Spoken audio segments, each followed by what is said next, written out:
Assalamualaikum warahmatullahi wabarakatuh. Perkenalkan, nama saya Dede Wandayani dengan NIM 0548887595. Saya berasal dari UPB JJUT Serang. Di video kali ini saya akan melaksanakan tugas 3 praktikum basis data tentang transaksi dan juga basis data terdistribusi. Oke, baik, langsung kita mulai saja video praktikum tugas 3 kali ini. Sebelumnya saya sudah menyalakan Apache dan MySQL-nya di SAM. Terus setelah itu kita buka browser dan ketik localhost seperti biasa. Setelah itu kita klik rumah sakit. Jadi ada InnoDB, tipenya itu harus InnoDB ya guys. Dan di sini rutin. Kita ketik rutin untuk membuat transaksinya. Create rutin. Lalu kita tulis di sini namanya transaksi 1.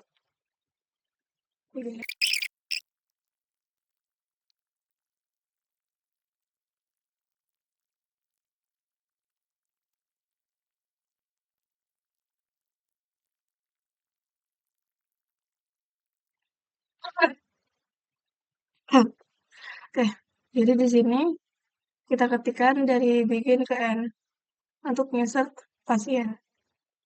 Nah, selesai. Transaksi 1 prosedur selesai. Nah, di sini selesai. Coba kita lihat di kita call apa namanya call transaksi 1. Kita call transaksi 1. Call transaksi.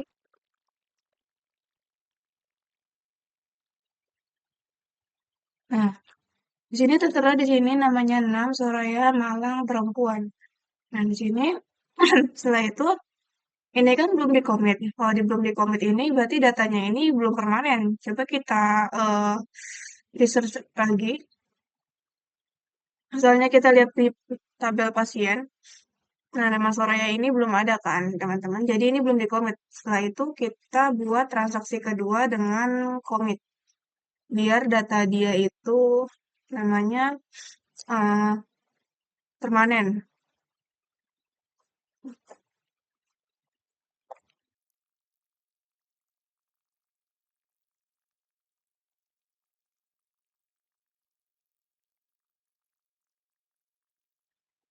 Nah, seperti ini tinggal kita tambahkan commit aja ya di sini. Terus kita go. Setelah itu kita edit inline. Nah, di sini kita mau manggil call transaksi 2.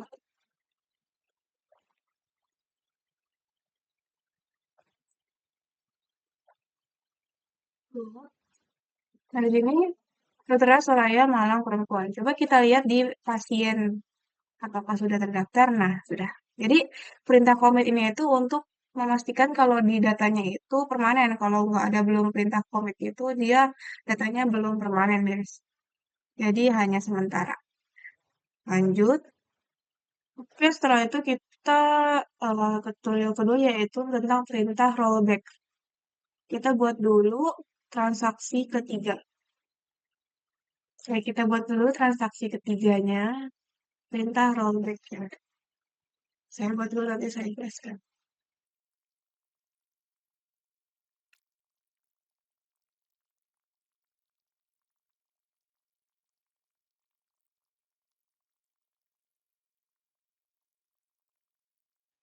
Di sini kita bisa membuat perintah ini rollback. Rollback ini itu untuk membatalkan perintahnya. Jadi kita pengen set nama Raya di ID 6. Nanti ini tuh hasilnya gak ada perubahan apa-apa karena kita rollback. Coba kita go. Coba kita edit inline terus kita call transaksi 3. Go. Nah, nggak ada perubahan apapun karena kita rollback ya teman-teman. Lanjut kita ke misalnya kita ke transaksi keempat lagi.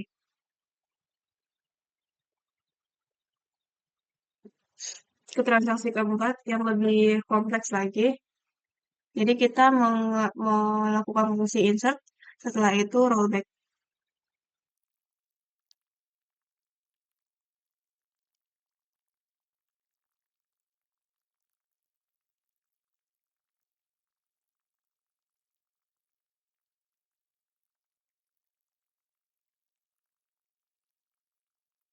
Sini kita membuat perintah insert, tapi nanti di perintah insert ini value-nya ini bakalan nggak ada soalnya kita rollback. Jadi kita batalin perintahnya, terus setelah itu kita update. Ada dua perintah insert dan update. Insert ini nggak bakalan masuk datanya dan update ini bakalan masuk datanya dan juga bakal berubah di ID pasien 3.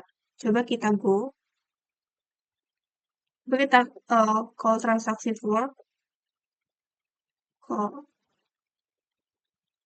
transaksi for hmm, 3. Nah, sini tertera. Tadi kan kita mau masukin data ketujuh. Siapa tadi namanya? Lupa. Namanya si Yani kan. Pengen kita masukin data ketujuh. Terus setelah itu kita update Raya. Dan ini kita terupdate. Data ketiga jadi Raya. Oke, lanjut. Oke, lanjut setelah itu kita ke data ketiga yaitu checkpoint. Jadi checkpoint itu merupakan tempat titik di mana proses terakhir disimpan. Seperti yang telah Anda pelajari bahwa suatu perintah rollback itu membatalkan pelajaran optimal, maka kondisi rollback tidak harus dikembalikan ke kondisi awal. Jadi, kita buat dulu. Begin start. Oke, kita buat dulu ininya.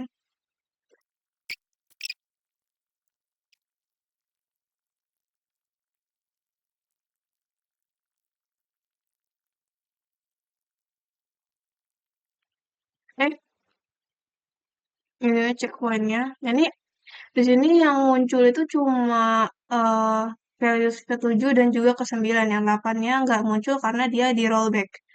Kita buka. Oke. Terus kita edit inline, kita rollback. Kita call transaksi. Iya, 7 lah misalnya. Nah, sini. Jadi yang ke data atau yang masuk ke data ini ada 7 sama 9 doang. Tadi kan data ke-8 itu kita rollback jadi dia nggak muncul dan kembali ke checkpoint awal gitu. Lanjut. Oke, lanjut di sini kita mati keempat yaitu trigger. Trigger sini nih.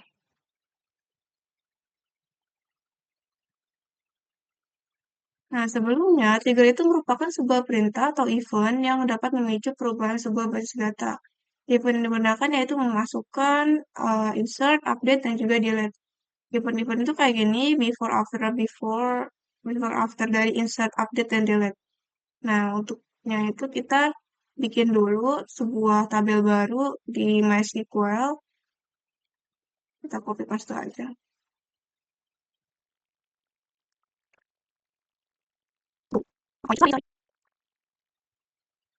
Oke, obat udah. Nah,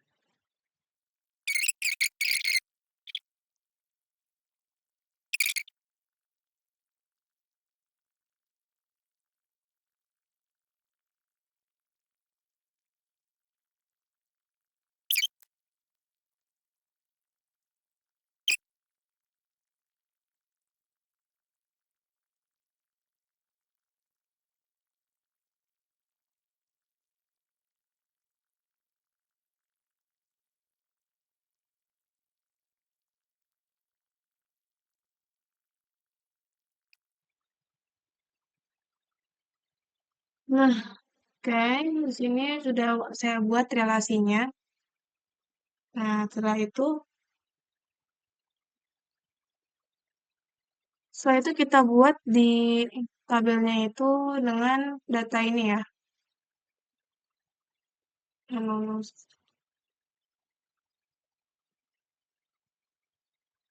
Di tabel apa ini namanya? Ini namanya.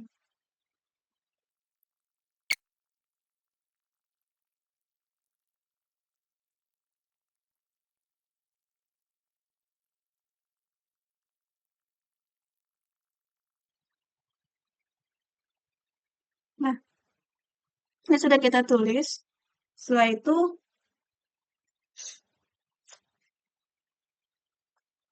kita ada contoh kasus berikut ini untuk mencoba menjalankan trigger. Jadi misalnya ada seorang pasien membeli obat amoxicillin sebanyak 5 buah. Maka ketika tabel transaksi obat pada atribut jumlah dimasukkan data, maka secara otomatis stok pada tabel obat itu bakalan berkurang. Jadi dari contoh kasus di atas dapat dibuat sebuah perintah trigger sebagai berikut. Jadi kita ketikkan perintah trigger ini dari meter. Jadi ke transaksi ke berapa ini? Ke 6 ya. Kayak trigger. Oh, trigger. Trigger.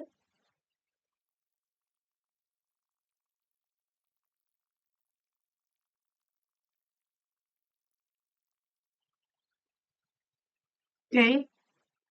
Jadi kita sudah buat trigger tanggal jual. Setelah itu untuk mencoba menjalankan sebuah trigger ini, kita perhatikan dulu tabel obat di gambar. Tabel obatnya kita perhatikan dulu.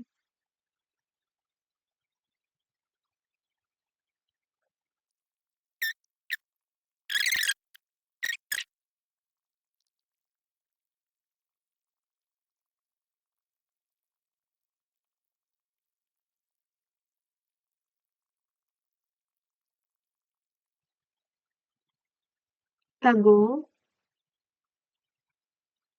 Hmm. Oke. Oh iya. Tadinya kan amoxicillin ini kan ada 20. Berubah jadi 5 karena kita berikan perintah membeli 5 amoxicillin. Oke. Oke, setelah itu kita konfigurasiin pada komputer satu, replikasi ya. Jadi untuk replikasi ini seperti biasa di login dulu ke database-nya, terus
oke, mungkin dari situ saja praktikum 3 kali ini untuk konfigurasi di laptop atau komputer 2, saya belum bisa melakukannya karena di laptop saya ini penyimpanannya udah penuh, jadi nggak bisa diunduh Ubuntu-nya. Oke. Mungkin Ibu Dokter bisa memaklumi ya. Sekian dan terima kasih. Apabila ada kurang pengertian atau ada bahasa yang masih salah, mohon dimaafkan. Sekian dan terima kasih. Wassalamualaikum warahmatullahi wabarakatuh.